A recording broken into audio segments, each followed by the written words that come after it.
PNT hala busca baixo lotaria Grand Dragon e a Praia dos Coqueiros, Tili.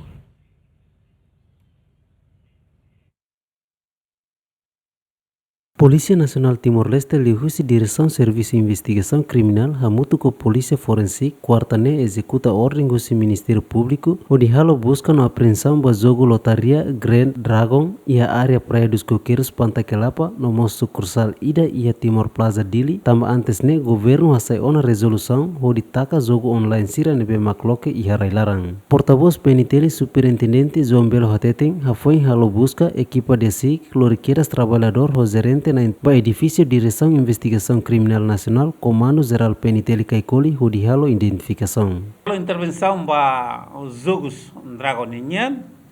hoje continua esta halo apreensão para os etuvalos neve liga para serem atividades e se apresenta para o Ministério Público para o interior avan locraik depois competência Ministério Público nya atau processo para tribunal. Hanesan ita hutu hatene kata depois de resolução governo hasai com os jogos online sira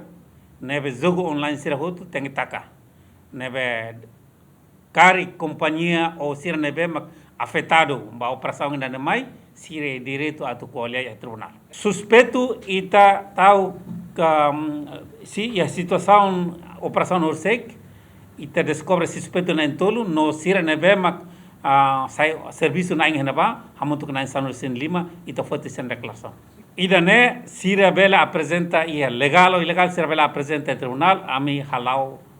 tuir sair mak ami ia orientação neve mak